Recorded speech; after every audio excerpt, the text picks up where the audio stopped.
ini kita akan mau mendengar firman Tuhan, dan yang akan diambil satu judul bagaimana dan apa yang harus kita pelajari pada saat ini. Nah, regenerasi, ya, inilah judul atau tema daripada Harnas atau ibadah Harnas komunitas di Indonesia atau seluruh dunia, bahkan di negara asing pun, di luar negeri. Kalau ada gereja Firman Allah, mereka juga akan merayakan ini, dan inilah juga tema daripada pelaksanaan ibadah Harnas Komunitas. Nah, jadi bukan berarti itu harus ditentukan, tidak. Tapi memang itulah sudah dikelola dan sudah diambil daripada firman Tuhan, sehingga ini akan ditentukan, dan ini semua akan sampai kepada bawah atau kepada gereja-gereja lokal seperti saat ini yang kita mau dengarkan. Nah, temanya di dalam Harnas Komunitas kita adalah regenerasi. Saya yakin dan percaya Bapak Ibu yang saya kasih dalam Tuhan Yesus, orang-orang yang sudah banyak pengalaman, bahkan juga yang bisa menjalani, sudah ada pengalaman-pengalaman, bahkan juga sudah bisa sekolah, melanjutkan sekolah di dalam tingkat sederajat, katakanlah dulu sederajat daripada SMP atau SMA, ya. Kalau maksud daripada regenerasi pasti sudah tahu. Bahkan juga kita semua, ya, saya tidak akan memilah-milah. Biarlah kita semua tahu apa yang menjadi regenerasi, apa yang menjadi maksud daripada regenerasi. Tetapi sebelum Bapak Ibu mungkin tidak salah, saya akan sampaikan bahwa apa yang menjadi maksud daripada regenerasi di sini adalah penggantian daripada generasi tua ke generasi muda. Inilah regenerasi, ya. Atau diambil juga arti yang lain, bahwa arti daripada regenerasi ini adalah peremajaan. Nah, kalau kita petani-petani ini seperti diucapkan kepada ke tanaman-tanaman kita seperti sawit, ya, yang umumnya kita kerjakan, kalau dikatakan itu apa? Replanting, ya kan? Replanting berarti peremajaan. Itu dia, itu artinya peremajaan. Artinya kalau di dalam tanaman-tanaman kita itu, kalau sudah sawit kita sampai menjelang 15 tahun tingginya, tentu kita sudah harus berpikir bagaimana untuk dapat menggantikan ini, ya kan? Berarti itu adalah peremajaan, dan sudah banyak orang membuat peremajaan di tempat kita ini, di daerah kita ini, dan sudah ditanam itu sawit yang kecil. Bagaimana supaya bisa dapat mengganti yang besar dan yang sudah tua, yang tidak akan pernah kita harapkan lagi buahnya untuk ke depannya lagi, karena 20 tahun itu adalah sudah limit yang harus akan ditumbang dan tidak akan menghasilkan buah lagi. Nah, demikian Bapak Ibu, bagi kita generasi tua. Nah, jadi kita jangan lalai bahwa kita harus sadar kita adalah ciptaan Tuhan yang sudah tua, tidak pernah memikirkan bahwa kita satu ketika tidak akan ada lagi gunanya. Artinya pengetahuan kita terbatas, kekuatan kita terbatas, ya kan? Nah, jadi kita harus menyadari bahwa kita adalah makhluk yang terbatas yang akan menjadi tua. Tua berarti akan bisa habis, akan bisa putus, gitu. Tidak akan bisa kita lanjutkan lagi karena memang kita sudah tua. Nah, saya yakin Bapak Ibu yang sudah tua pada saat ini, saya belum merasa tua, ya, tapi saya sudah memikirkan kalau saya akan tua, kalau kekuatan saya akan bisa berkurang, dan pengetahuan saya, intelektual saya juga akan berkurang seperti itu. Bisa pikir-pikir itu dia. Jadi perlunya bagi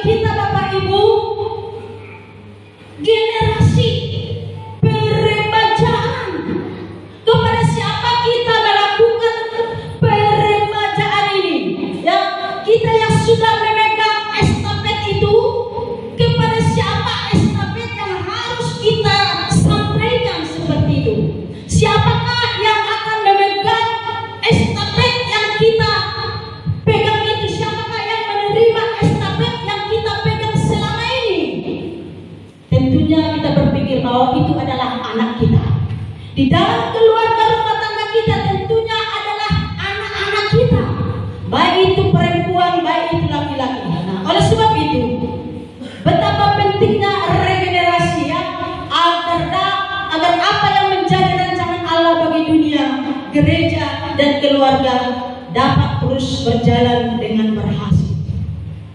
Itu dia. Jadi itulah peremajaan atau regenerasi ini. Kita harus berpikir panjang bahwa setelah saya pasti harus ada anak-anak saya. Itu artinya kita melahirkan anak kita. Ya, kita harus memikirkan itu supaya itulah fungsi daripada anak kita untuk menerima estafet yang sudah kita kerjakan selama ini.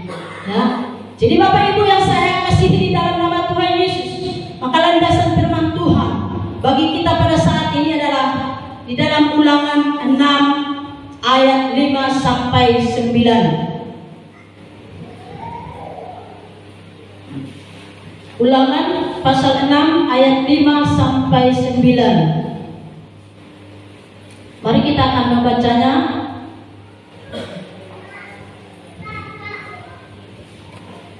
Ayo.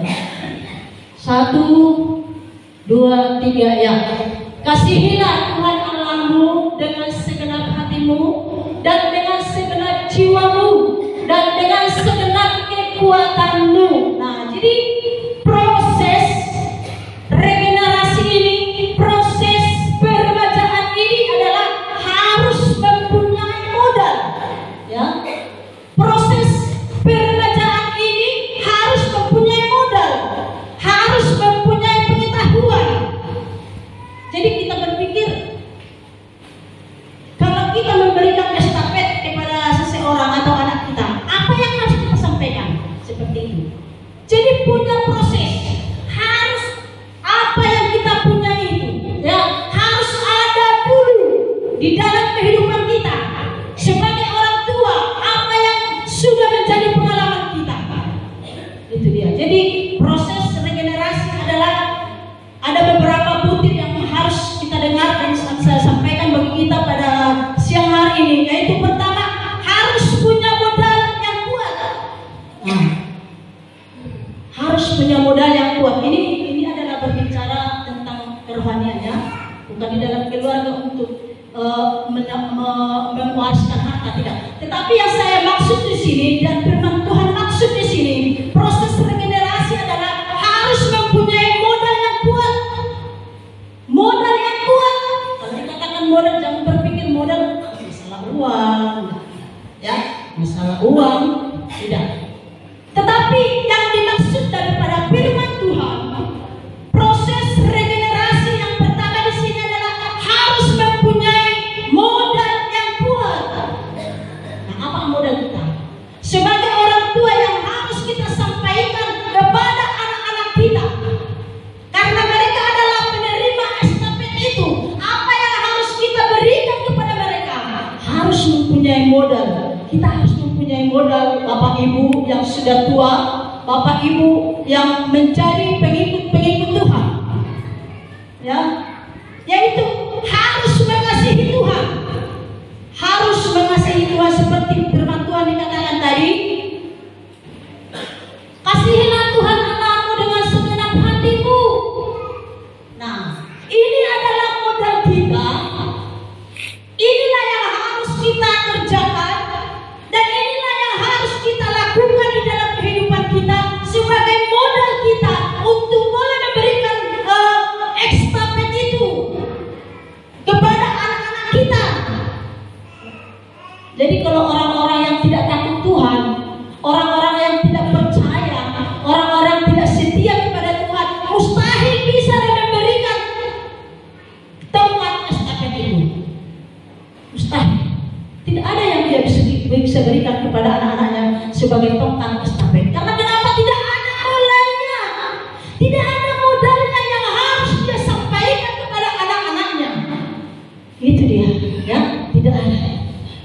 Selain hanya paku, ya begitu dia dilahirkan, ya mau hidup lagi. Lihat saja ya, sekolah di situ, ya kan? Karena kenapa? Tidak ada modal mereka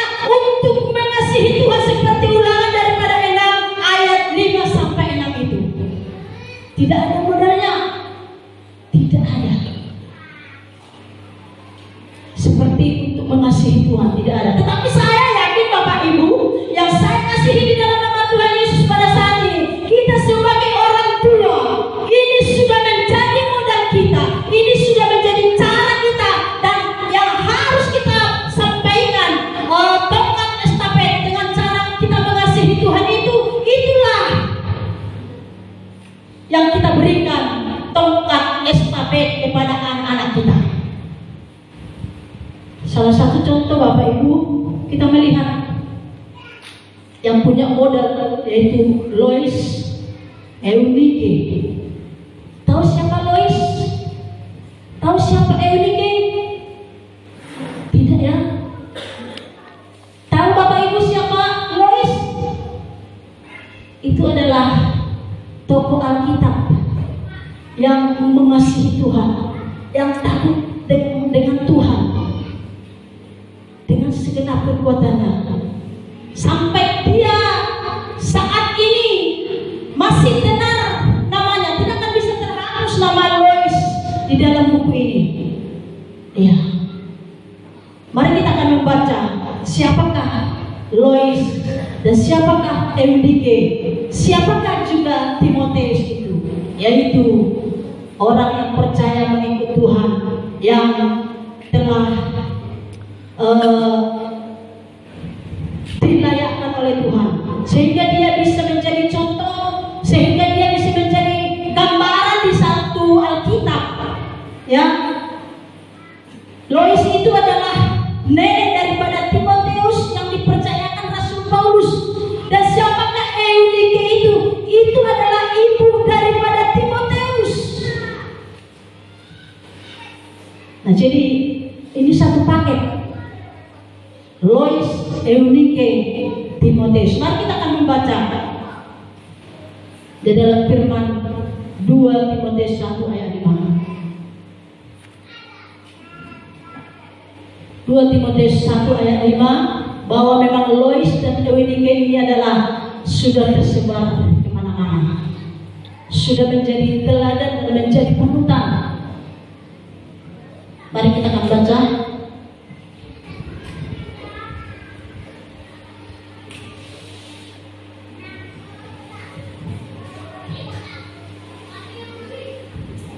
Mari sama-sama kita akan membaca, kita masing-masing kalau belum tampil. Udah, oke, baik. Nah, 1, 2, 3, ya. Sebab aku teringat akan imanmu yang tulus ikhlas, yaitu iman yang pertama-tama hidup di dalam nenekmu Lois dan di dalam ibumu Eunike, dan yang aku yakin hidup juga di dalam dirimu. Nah, itu dia. Inilah perkataan daripada Rasul Paulus. Katanya Rasul Paulus di dalam 2 Timotius tadi, sebab aku teringat akan imanmu yang tulus ikhlas, yaitu iman yang pertama-tama hidup di dalam nenek moyangmu, atau nenek Lois ya. Nah, inilah yang menjadi tongkat atau modal yang disampaikan oleh Lois kepada Eunike dan Eunike kepada Timotius. Imannya, dia punya modal iman yang mengasihi Tuhan. Itu dia ya. Jadi Bapak Ibu yang saya kasihi di dalam nama Tuhan Yesus Kristus, kita harus punya modal ini, mengasihi Tuhan, seperti Ulangan 6 ayat 5 sampai 6 itu. Jadi contoh-contoh yang harus kita lihat di dalam Alkitab telah disampaikan dan diberikan bagi kita pada saat ini adalah Ibu Lois, Ibu Eunike, dan hambanya Timotius. Ya. Jadi kita harus memastikan memiliki pengalaman yang benar di dalam Tuhan, supaya kita dengan gamblang, supaya kita dengan berani memberikan tongkat estafet itu kepada anak-anak kita.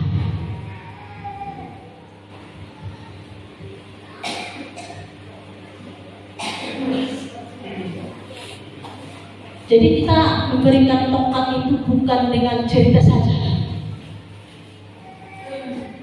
jangan hanya dengan dongeng saja, ya, tidak dengan cerita, tetapi dan juga tidak dengan sejarah lama yang kita dengar-dengar. Oh, dulunya seperti ini, dan bukan sejarah yang lama yang harus kita sampaikan kepada anak-anak kita. Itu akan bisa merupakan satu kejanggalan, janggal, dan Tuhan tidak akan pernah kompromi dengan ini, dan Tuhan tidak akan pernah membuat kepada anak-anak kita mungkin apa yang menjadi hanya cerita, ya, tetapi benar-benar itu menjadi pengalaman kita bahwa kita orang tua mempunyai modal yang kuat mengasihi Tuhan, supaya itu juga yang harus kita sampaikan dan kita berikan tongkat estafet itu kepada anak-anak kita. Amin. Inilah warisan daripada Lois dan Eunike kepada Timotius. Maka dia berhasil menjadi hamba Tuhan. Timotius menjadi suruhan daripada Rasul Paulus. Timotius menjadi kepercayaan daripada Rasul Paulus. Kemanapun dia diarahkan, kemanapun disuruh, kemanapun dia dipercayakan, bahwa Timotius itu telah melihat bagaimana neneknya Lois, bagaimana ibunya Eunike benar-benar percaya kepada Tuhan, benar-benar takut kepada Tuhan, sehingga Rasul Paulus dengan bangga mengatakan, aku tahu imanmu yang tulus itu, ikhlas itu. Iman yang pertama-tama hidup di dalam nenekmu Lois, nenekmu, ibumu Eunike, katanya Paulus. Jadi Paulus telah melihat bagaimana dulu si Lois itu, bagaimana dulu Eunike itu. Iya, jadi dengan gamblang dia berkata kepada Timotius, aku tahu sudah terwariskan kepadamu oleh ommu, oleh omak mamamu. Nah, kita juga Bapak Ibu yang saya kasih di dalam nama Tuhan Yesus, kita harus memastikan dan harus bisa menjadi orang yang bisa memberikan warisan iman kepada anak-anak kita. Amin. Amin. Usahakan kita harus menjadi orang yang tidak seperti mereka-mereka. Ada perubahan. Dan kalau dari kita seperti itu, ya seperti itu cakapan anak kita. Jadi kita harus berusaha sebagai orang tua, harus membuat mereka menjadi orang yang takut dan taat kepada Tuhan. Itu harus kita lakukan. Itu urusan mereka. Kalau mereka mau terima, mau menerima, urusan mereka. Yang penting mereka melihat bagaimana kita mengasihi Tuhan Yesus. Jadi harus ada peningkatan, ya, ada peningkatan. Mau mengajarkannya berulang-ulang kepada anak-anakmu dan membicarakannya apabila engkau duduk di rumahmu, apabila engkau sedang dalam perjalanan, apabila engkau berbaring, dan apabila engkau bangun. Amin. Nah, itu prosesnya. Jadi kita jangan berharap mereka generasi penerus yang akan bertumbuh secara kualitas, ya, secara kualitas rohani, tanpa kita mempunyai modal, yaitu mengajarkan firman Tuhan berulang-ulang kepada mereka. Tanpa kita mengajarkan kepada mereka berulang-ulang, karena kenapa? Anak-anak sekarang ini sudah ditutupi banyak memori. Ayat 5 sampai 6, mari kita bersama-sama membaca.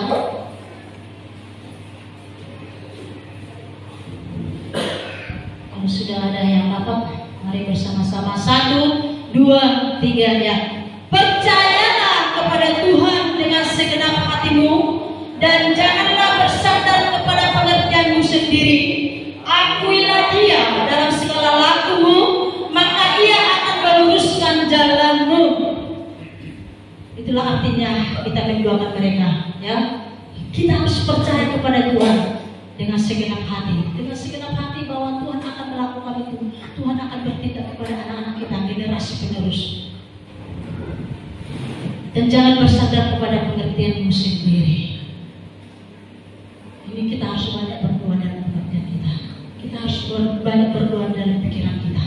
Jadi jangan kita bawa pikiran kita kepada mereka, menjadi generasi penerus apa yang menjadi kehendak kita, yang akan terus mereka lakukan dan harus spontan mereka lakukan. Tetapi di sini dikatakan akan membutuhkan kesabaran dan kelemah lembut. Jadi Bapak Ibu yang saya kasih di dalam Tuhan Yesus, di dalam Pak ini juga dikatakan doakan prosesnya. Ya, kita sebagai orang tua harus mendoakan apa yang sudah kita percayakan bagi mereka. Mari kita akan baca juga di dalam Efesus 3 ayat 20. Efesus 3 ayat 20.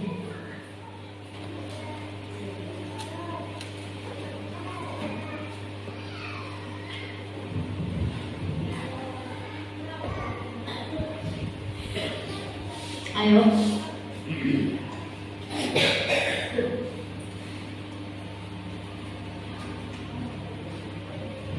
Mari kita sama-sama membaca Efesus 3 ayat 20. 1, 2, 3 ya. Bagi dialah yang dapat melakukan jauh lebih banyak daripada yang kita doakan atau pikirkan, seperti yang ternyata dari kuasa yang bekerja di dalam kita. Itu dia. Bagi dialah yang dapat melakukan jauh lebih banyak. Kita hanya tinggal berdoa. Kita hanya menjadi teladan saja. Kita hanya mengarahkan mereka, mengajarkan mereka berulang-ulang. Namun yang akan membuat berhasil adalah Tuhan. Dikatakan bagi dialah yang dapat melakukan jauh lebih banyak daripada apa yang kita doakan dan pikirkan. Mungkin kita berpikir seperti ini, hanya sebatas inilah anak saya. Tetapi Tuhan tidak pernah seperti itu. Tuhan pasti akan memakai anak kita, dan mereka akan menjadi generasi penerus yang berhasil. Nah, jadi yang penutup di sini Bapak Ibu, orang yang berhasil di sepanjang hidupnya itu sangat bagus. Namun bila orang itu juga dapat membuat generasi berikutnya lebih berhasil daripada dirinya, maka itu namanya orang hebat. Apakah kita mau menjadi orang hebat? Amin. Mau dari mana mau menjadi orang hebat? Amin. Amin. Pastikan kita menjadi orang yang hebat di dalam Tuhan, bukan orang hebat di dalam dunia. Harus ada perbedaan. Tuhan lebih disenangi hebat di dalam Tuhan. Maka oleh sebab itu Bapak Ibu atau pemuda remaja, mari apa yang menjadi talenta, apa yang menjadi potensi yang sudah buat di dalam dirimu, panganlah itu untuk Tuhan demi kemuliaan nama Tuhan Yesus. Amin. Selagi kita masih ada hidup dan nafas, kita akan lakukan dan manfaatkan kesempatan ini untuk Tuhan. Terima kasih Tuhan Yesus memberkati kita. Mari kita akan semua bangkit berdiri. Kita akan menyanyikan pujian kepada Tuhan. Haleluya.